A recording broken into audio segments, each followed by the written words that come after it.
저는 선봐서 결혼을 했습니다. 4번 본 것 같아요. 3번까지는 만나서 밥 먹고 차 마시고 뭔 얘기를 했는지는 모르겠고 그리고 끝났습니다. 그런 만남도 있죠. 그냥 별일이 안 일어나는 만남. 4번째 만나서 밥 먹고 차 마시고 얘기하고 또 만나고 얘기하고 또 만나고 얘기하고 그러다 이제 결혼해서 38년째 살고 있습니다. 그런 만남도 있습니다. 만나면은 뭔 일이 일어나는 그런 이제 만남도 있습니다.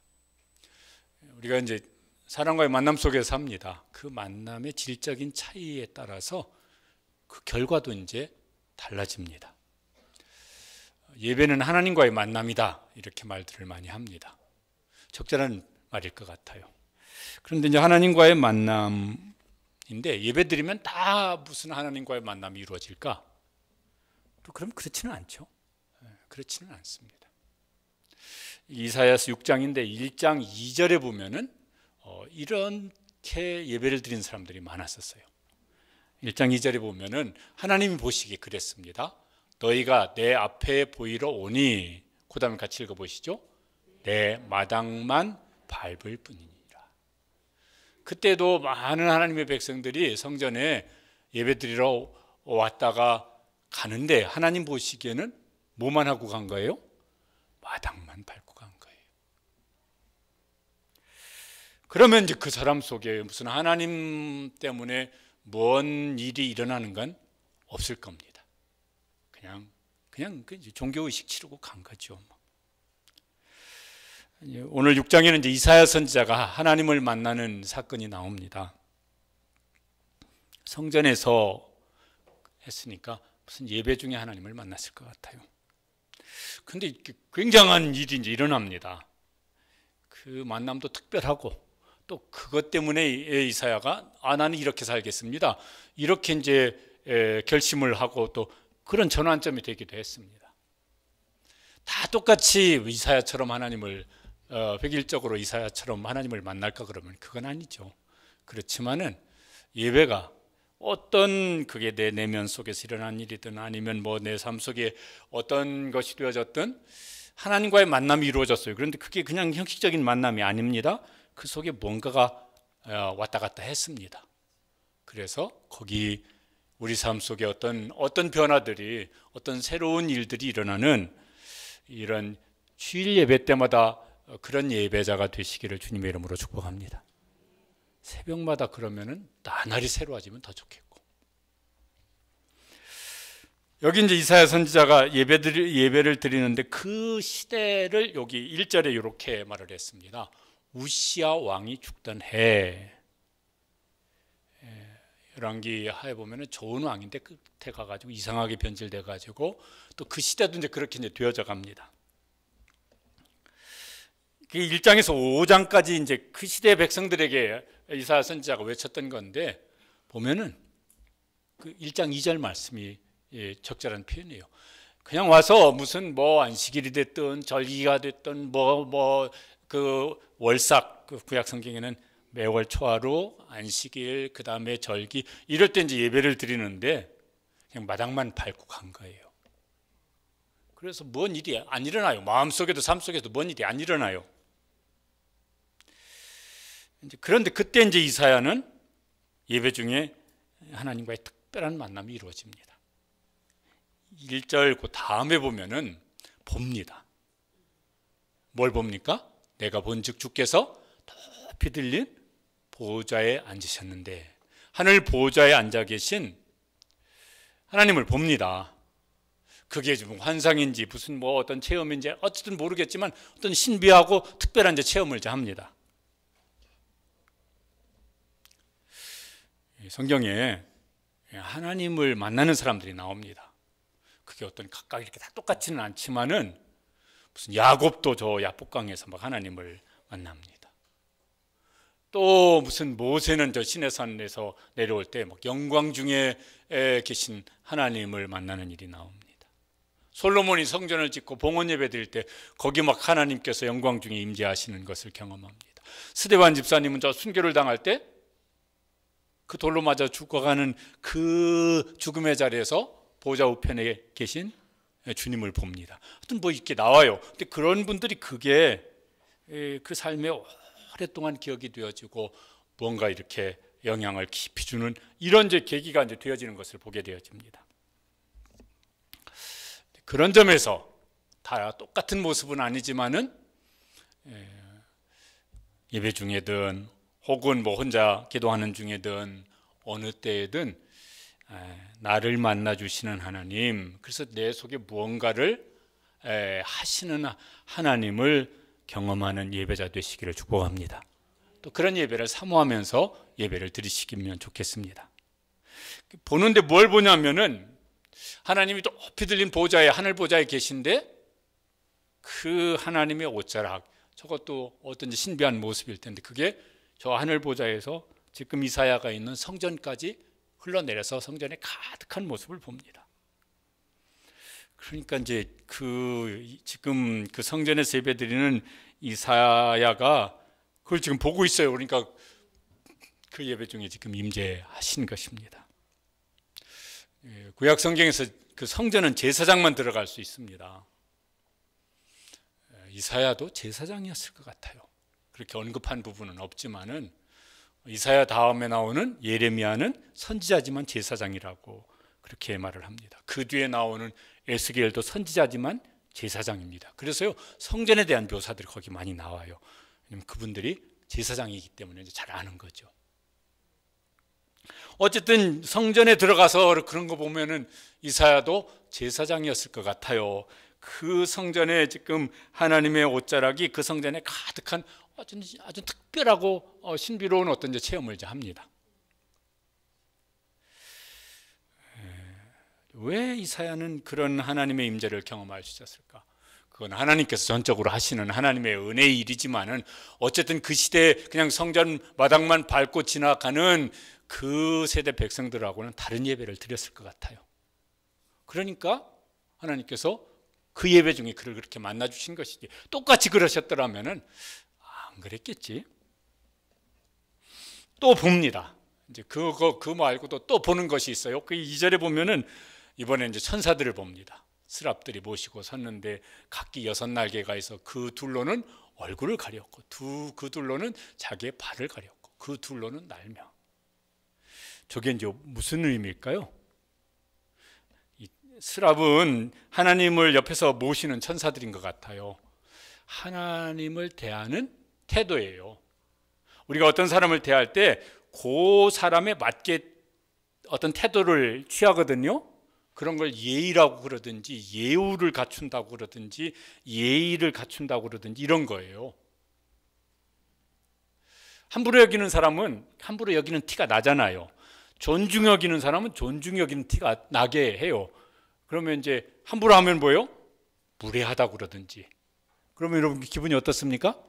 누가 나한테 무례하게 대하면은 기분이 나쁘죠.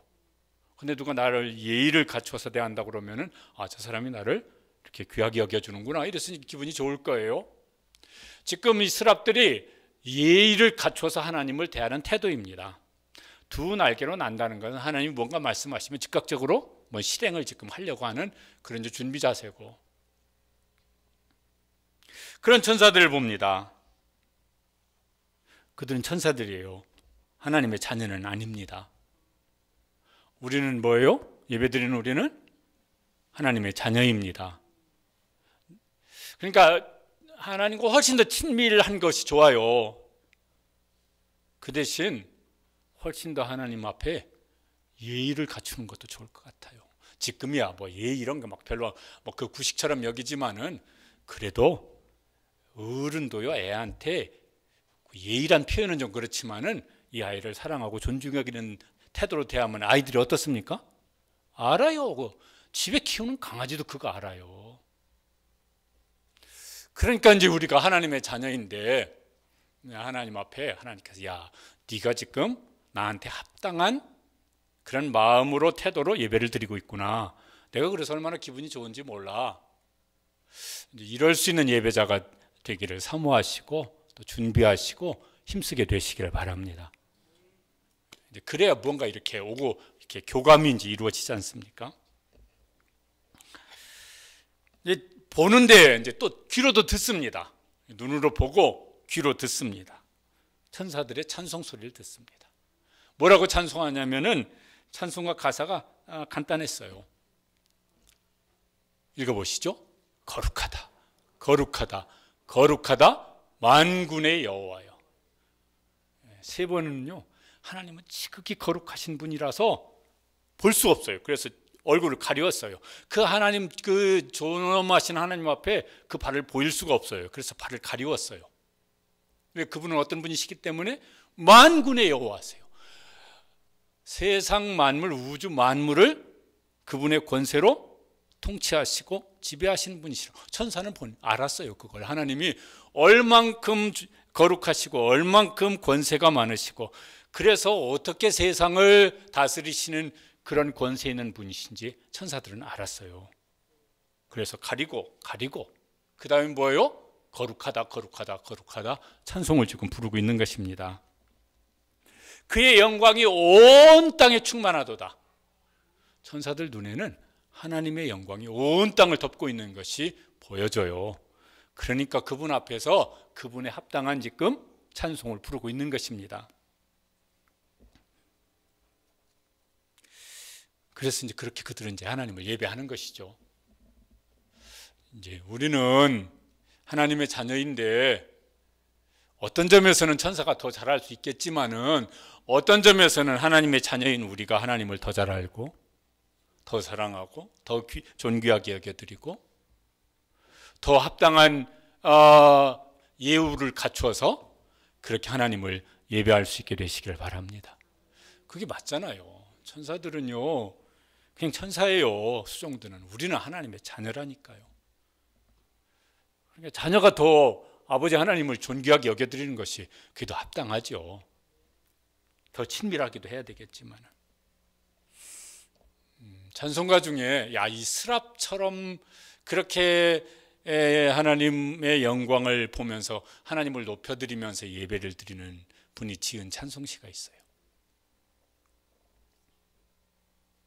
한번 같이 한번 읽어보시죠. 저희 찬송가 9장인가. 시작. 하늘에 가득 찬 영광의 하나님, 온 땅에 충만한 존귀하신 하나님, 생명과 빛으로 지혜와 권능으로 언제나 우리를 지키시는 하나님, 성부와 성자와 성령 삼위의 하나님, 우리 예배를 받아 주시옵소서. 한번 더 읽어보시겠습니다. 하늘에 가득 찬 영광의 하나님, 온 땅에 충만한 존귀하신 하나님, 생명과 빛으로 지혜와 권능으로 언제나 우리를 지키시는 하나님, 성부와 성자와 성령 삼위 하나님, 우리 예배를 받아 주시옵소서. 저 찬송도 이렇게 한번 흥얼거리고 부르면요, 저렇게 예배를 드리면은 합당한데. 그러면 예배를 받으시는 하나님이 네가 나를 제대로 알고 예배를 하고 있구나, 뭐 이러면은 그럼 참 좋겠는데. 그러죠. 뭔가 예배가 좀 이렇게 뭔가 마음도 뒤숭숭하고 뭐 이렇게 막 좀 그럴 때 한번 저 찬송을 한번 불러보시면 좋을 것 같습니다. 그런 마음을 우리에게 주시기를. 또 몸으로 막 느낍니다. 눈으로 보고 귀로 듣고 온몸으로 느낍니다. 그게 4절에 보면은 그 찬송 소리로 말미암아 문지방은 성전 문지방이에요. 그게 지금 어떻게 하고 있냐면은 요동을 치고 있는 것을 지금 성전에 들어간 이사야 선지자가 느끼고 있습니다. 지금 하나님 여기 계시구나. 이걸요 눈으로 봤지 귀로 들었지 지금 막 느끼고 있어요. 온몸으로. 얼마나 이때 이 이사야가 지금 예배를 드리면서 그 마음이 얼마나 떨렸을까 싶어요. 그렇게 떨림으로 예배를 드려보면 참 좋을 것 같습니다. 앞에 바울과 실라가 빌립보 감옥에서 찬송 기도하고 찬송하는 중에 하나님이 임재하셨던 사도행전 16장도 설교했습니다. 그때도 뭐예요? 기도 소리를 하나님 들으시고 찬송 소리를 들으시고 하나님 거기 찾아오셔서 어떻게 합니까? 지진을 일으켜 가지고 옥을 흔들어 놓으시는 것이 나옵니다. 그러니까 성경에 막 자주 있는 사건은 아닙니다. 때로는 하나님께서 우리의 굳은 마음을 한번 확 흔들어 놓으시고, 우리의 답답한 마음을 한번 좀 시원하게 한번 흔들어 놓으시고, 우리의 어떤 게 굳어진 어떤 삶의 태도를 하나님께서 한번 흔들으셔서 한번 좀 이렇게 깨뜨려 주시고, 그게 막 무슨 이사야처럼 다 똑같은 현상으로 하나님을 만나는 건 아니라니까요. 그런데 하나님께서 이렇게 만나 주시는 은혜를 주시기를 축복합니다. 그러면 그때 이제 우리 속에 뭔 변화가 일어나요. 생각이 깨지든지 새로워지든지 힘을 얻든지 뭔가 막 답답한 것이 풀어지고 열리든지.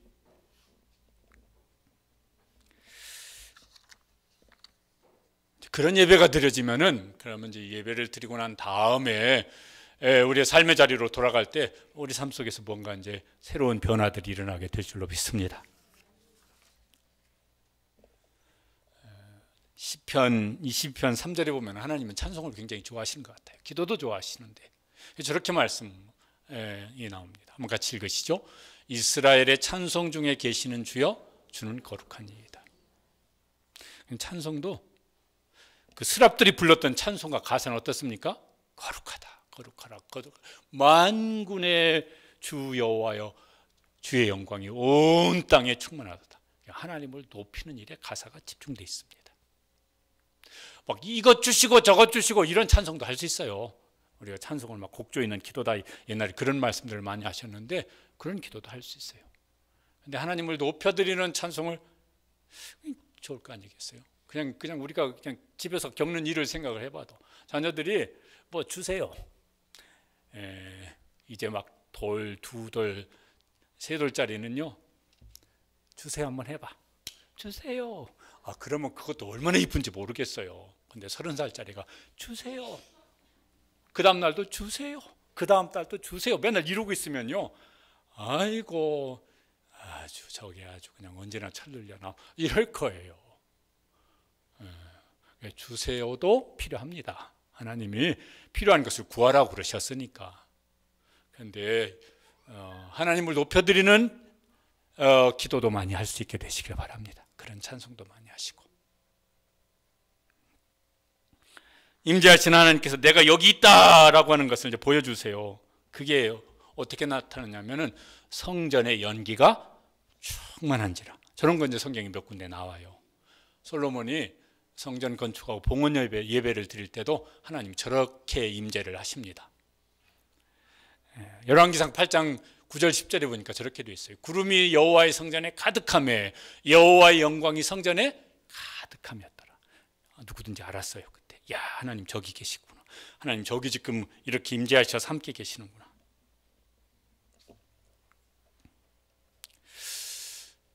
하나님을 만나는 예배를 드렸으면 참 좋겠습니다. 그거 어떻게 해야 될까? 뭐 성경에 공식이 나와 있는 건 아닙니다. 근데 제일은 언제일지 모르겠어요. 그건 하나님께서 그렇게 만나주시고자 하실 때, 은혜를 베푸시고자 할 때, 하나님이 하시고 싶을 때 하시는 것 같아요. 그러니까 제일 좋은 것은 언제든지 예배 자리에 있는 게 제일 좋은 것 같아요. 언제든지 기도의 자리에 있는 게 제일 좋은 것 같아요. 그럼 언젠가 하나님께서 그에게 필요한 모습으로 오셔서 야, 내가 너하고 이렇게 함께 있어. 그런 것을요, 그 사람은 확실히 알 수 있도록 그렇게 이제 만나주시는 일이 이제 있습니다. 그런 은혜가 우리 가운데 시대대로 있게 되시길 축복합니다. 그 대신 이제 하나님께서 요구하시는 것이 있습니다. 예레미야 29장 13절에 보면은 그 은혜의 자리에, 예배의 자리에 이때 마음은 저렇게 하라고 같이 읽으시죠. 너희가 온 마음으로 나를 구하면 나를 찾을 것이요 나를 만나리. 한 번 더요. 너희가 온 마음으로 나를 구하면 나를 찾을 것이요 나를 만나리라. 그러니까 그냥 이렇게 뭐 이 생각 저 생각 별 생각 없이 이건 하지 말라고 말씀하세요. 그런데 이제 이사야가 하나님을 만나는데 막 아멘 할렐루야 막 기뻐 막 찬송하고 이러지를 않고 절망합니다. 두려워서 절망에 빠집니다. 그게 이제 5절에 고백하는 거예요. 봤어요. 또 들었어요. 체험했습니다. 그러고 나서 이제 하는 말이 5절이거든요. 그때 내가 말하되 뭐라고요? 화로다. 재앙이다, 재앙. 내가 재앙을 당하게 되었구나. 망하게 되었다. 저거 죽는다 소리예요. 내가 이제 여기서 죽게 되는구나. 그때는 그 하나님을 만난 때거든요. 임재하신 하나님을 만난 때입니다. 할렐루야 이게 아니라 벌벌벌 떨고 있습니다. 아이고, 여기서 난 죽는구나. 그런 두려움 때문에 막 지금 저게 우리가 성경 읽으면 잘 못 느끼겠는데 혹시 막 그 죽음 가까이까지 가봤던 분 계십니까? 혹은 병으로든지 혹은 사고로든지 죽음 문턱까지 가보셨던 분. 그럼 어떨까요? 막 내 가장 가까운 사람이 죽음의 문턱을 넘어갔어요. 그 경험하신 분 계십니까? 그럼 마음이 어떨까요? 이사야 지금 그런 마음입니다. 벌벌 떱니다. 야, 여기서 죽는구나. 근데 하나님을 만난 게 왜 그럴까요? 이사야가 그냥 그렇게 막 무슨 공포심은 아니에요.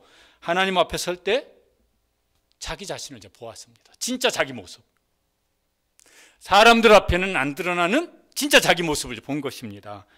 그러면서요, 우와, 내가 이렇게 흉악한 죄인이구나. 그걸 이제 본 거예요. 그걸 특별히 뭐라고 말을 하냐면은 나는 입술이 부정한 사람이요. 그러니까 자기 입술이 부정하다는 건 입술에 뭐가 문제가 생겼다는 말이 아니라 그 입으로 한 말이죠. 자기가 말로 한 죄가 얼마나 끔찍한 죄인지를 거기서 이제 생각을 한 겁니다. 알게 된 것입니다. 와, 전에는 못 느꼈었는데 내가 내 입으로 한 말이 이렇게 끔찍한 죄구나. 이런 죄는 죽어야 될 죄구나. 막 이렇게 이제 느낀 것이에요. 왜 그랬을까? 왜 그랬을까? 이사야는 앞에서도 5장까지 지금 뭐예요? 선지자로서 말을 이제 했습니다. 선지자니까 여러분, 선지자들은 대체로 이제 어떤 말을 합니까? 이렇게 잘못된 것을 지적하는 말들을 많이 해요. 물론 소망의 말씀, 하나님은 위로의 하나님이시고 소망의 하나님이시라서 그것도 전하지만 그 이전에 여기 이사야서도 저 앞에 5장까지, 아니 그 뒤에도 나오지만은 그 시대 백성들의 그들의 신앙, 그들의 죄에 대해서 굉장히 신랄하게 책망을 하고 지적을 합니다. 그때는 막 이렇게 어떻게 보면 막 분노심으로 어떤 의분으로 막 이렇게 말을 했을 수도 있었을 거예요. 여러분 이사야서 1장에서 5장까지 읽어보십시오. 얼마나 혹독하게 책망을 하는지 모릅니다.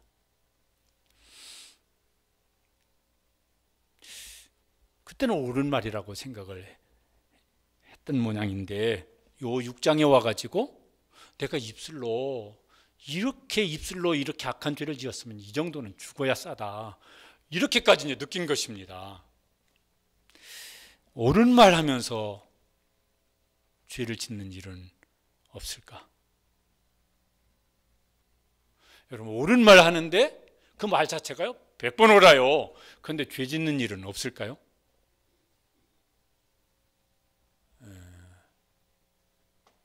여러분, 곁에서 막 이렇게 뭔가 내가 틀릴 때마다 옳은 말을 계속 하는 사람이 있어요.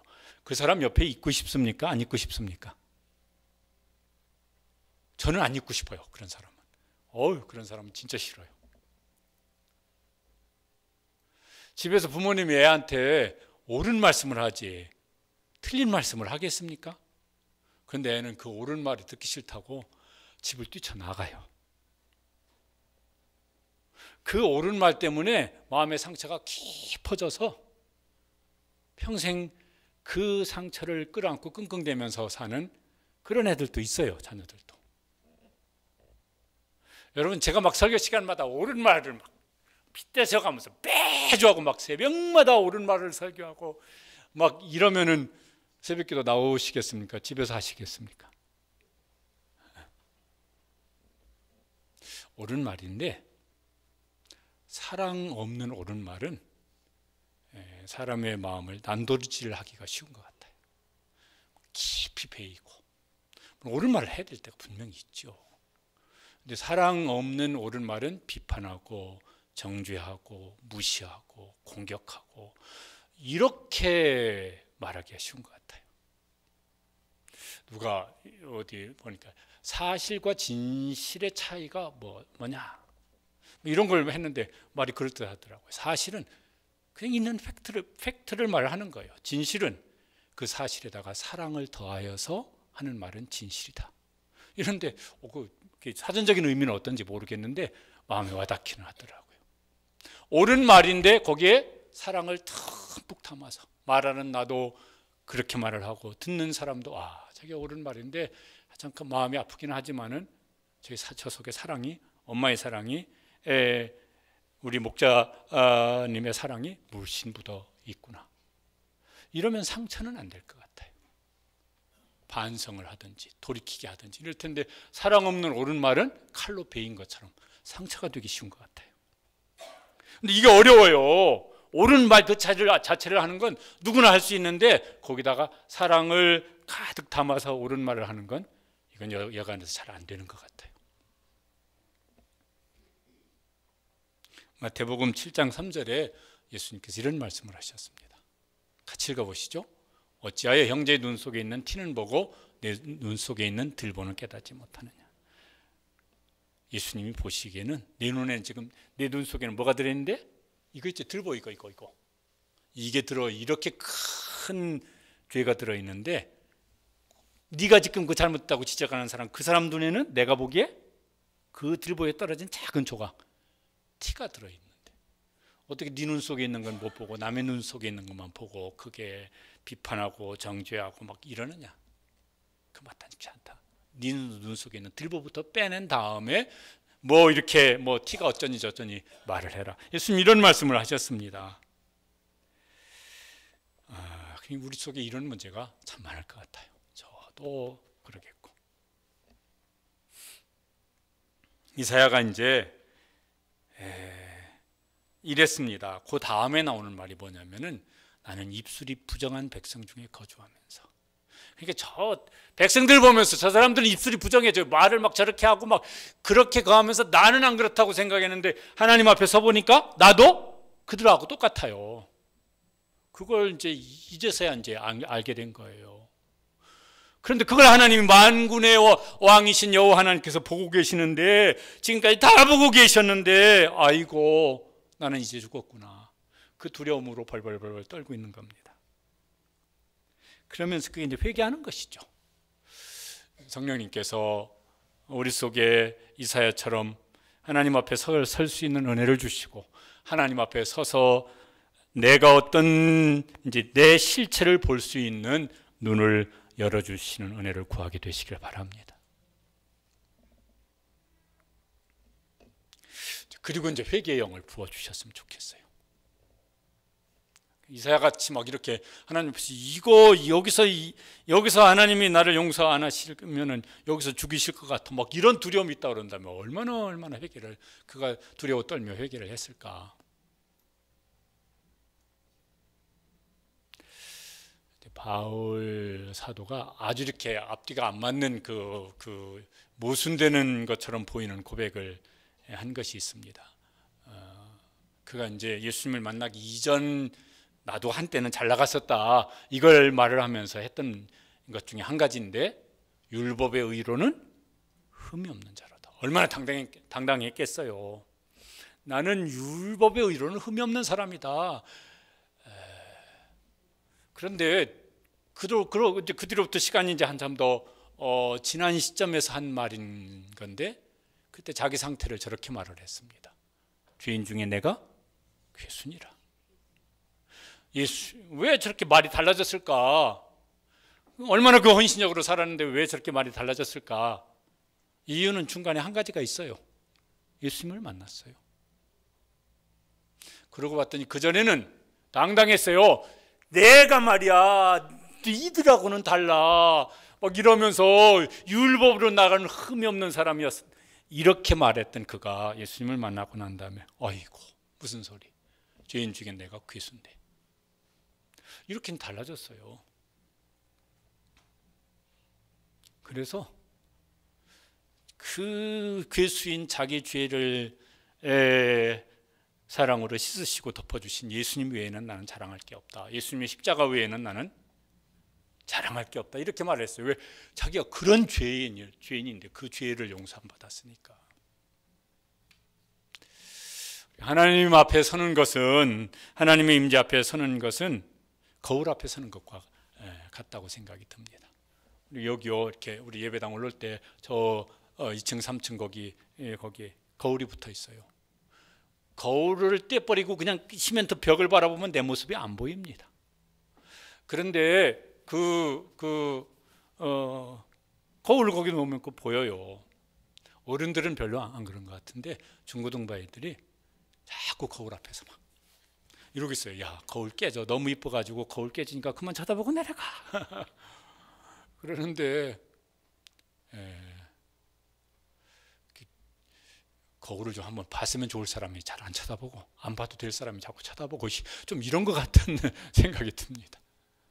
그 사람은 거울을 보고 좀 머리도 한번 좀 빗든지 이래야 되는데 막 산발하고, 이 사람은 거울 봤어야 되는데, 그리고 한번 좀 가서 빗을 붓든지 화장실 가서 손 물 묻혀가지고 한번 하든지 이랬어야 될 사람은 안 보고 멀쩡해 멀끔해요. 이 사람은 자꾸 보고. 신앙생활도 비슷한 것 같아요. 이 사람은 하나님 앞에 직면에 서서 자기 실체를 봐야 될 사람이에요. 안 봐. 그리고 말이야, 막 얼마나 막 당당한지 몰라. 당당한 건지 뻔뻔한 건지 잘 모르겠지만은 예수님께서 그런 사람들 이 외식하는 뭐 이러면서 책망을 했었어요. 근데 예수님은 아시는데 자기는 몰라. 이런 모습이 우리 속에 많잖아요. 남은 아는데 나만 몰라. 남 보기엔 저 사람 저러면 안 돼. 저 사람 저러면 안 된다고 그렇게 걱정하는데 자기는 아무 걱정이 없어. 뭐 내가 뭐가 어때서. 이렇게 교회 앞에서도 막 저건 좀 뻔뻔한 건지 당당한 건지 구분이 잘 안 되네. 이사야도 그랬었는지 모르겠어요. 그런데 하나님의 임재 앞에 서봤어요. 그랬더니요, 이거 나는 이랬다. 바울도 그랬었습니다. 그런데 그때 6절에 보면 또 그때가 나와요. 여기 이사야서 6장에 보면 그때란 말이 몇 번 나오는데, 그때 하나님 앞에 서서 두려워 벌벌 떨면서 회개할 때, 그때 이제 또 다른 체험을 합니다. 6절 그 다음에 보면은 그 스랍 중에 하나가 제단에서 집은 바 핀 수술 손에 가지고 내게로 날아와서, 그 성전 마당에 뜰에 제단이 있잖아요. 이사야도 아마 제물을 가지고 와서 그 제물을 잡아서 제단에 드렸을 거예요. 그 제단에서 거기 그 장작을 태워가지고 제물을 불사르니까 거기서 술 하나 가지고 왔습니다. 그리고 그것을 이사야가 나는 입술이 부정한 사람이요 이렇게 말했는데 그 술 가지고 이사야의 입술을 찢어버립니다. 이게 어떤지 상징적인 어떤지 이사야로 하여금 이제 느끼게 하는 것일 거예요. 그 다음에 이제 뭐라고 그러냐면 이제 죄의 사함을 선포합니다. 같이 읽어보시죠. 네 악이 제하여졌고 네 죄가 사하여졌느니라. 죄의 사함의 은혜를 경험해요. 저게 그냥 다른 사람한테는 저게 그저 그런 소리일지도 몰라요. 그런데 이사야는 그 앞에까지 뭐 했습니까? 화로다 나요 망하게 되었도다. 죽을 것 같은 두려움이었는데 죄 사함 선포를 받습니다. 그러니까요, 이제 살았구나. 이렇게 이제 됐을 거예요. 그냥 우리가 읽으면 그냥 그런 일이지만은 이사야가 저걸 느낄 때는 드디어 살았구나. 이랬을 겁니다. 왜요? 그 죄 사함을 얻기 위한 제물을 드린 제단에서 지금 이제 그 제물을 숯을 가지고 치신다는 것은 그 제물이 지금 대신 대속하기 위해서 드려졌다는 것을 지금 이제 이사야로 하여금 경험하게 하기 위한 것이거든요. 이런 죄 사함의 감격이 우리 속에 시시때때로 있게 되시기를 간절히 원합니다. 우리는 예수님이 십자가 제단에서 대속 제물이 되셔서, 그래서 예수님의 피로 우리의 더럽고 흉악한 죄악을 다 씻으시고 덮으시고 정결케 하시고 깨끗게 해주셨습니다. 이게 이제 우리가 기도할 때마다 예배 우리 그 시작할 때도 우리가 이제 회개하는 참회의 기도를 하고 뭐 요한일서 1장 9절 가지고 죄 사함을 선포하고 그냥 상징적인 요식 행위로 지나가지 아니하고 이왕이면 예배 드리기 전에 일찍 나오셔서 하나님 앞에 내가 지금 예배자로 합당한가 자신을 잘 살펴서 기도도 하시고, 그리고 이제 죄사함의 은혜의 확신을 가지고 담대하게 찬송하고 기도하고 예배 자리로 나아갈 수 있게 되시길 바랍니다.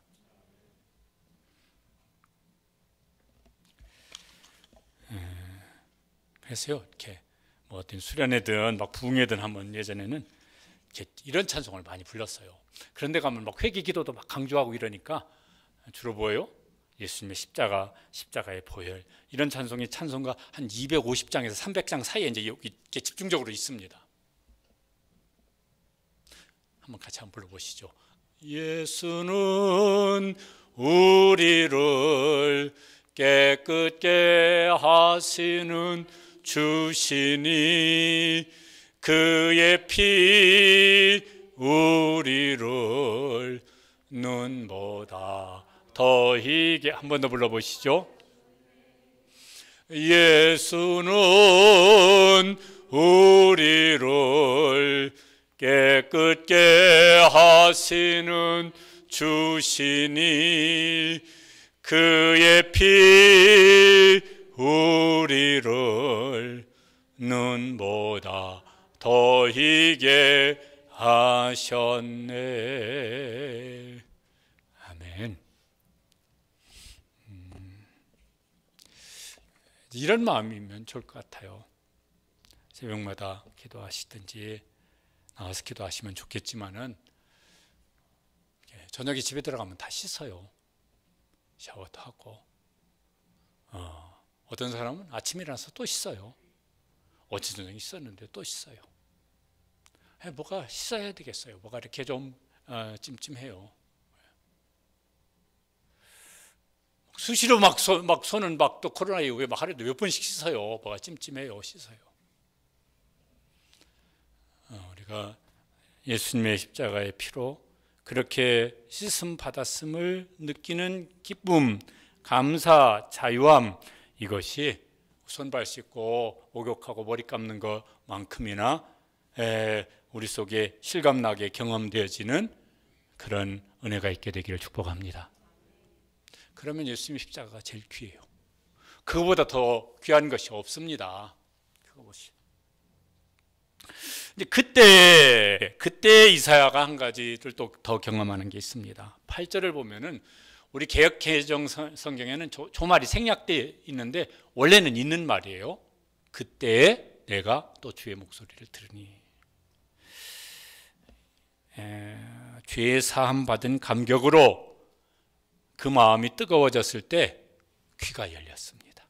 마음이 열리면은 귀가 열려요. 사람의 말에도 그렇잖아요. 그 사람한테 마음이 열려 있으면요, 귀가 열려서 그 사람의 말이 귀 속으로 해서 마음으로 들어옵니다. 마음이 안 열려 있으면 뭐요? 이쪽 귀로 들어와서 이쪽 귀로 새 나가는데 그게 다 그냥 소리예요. 시끄러운 소리, 피곤한 소리.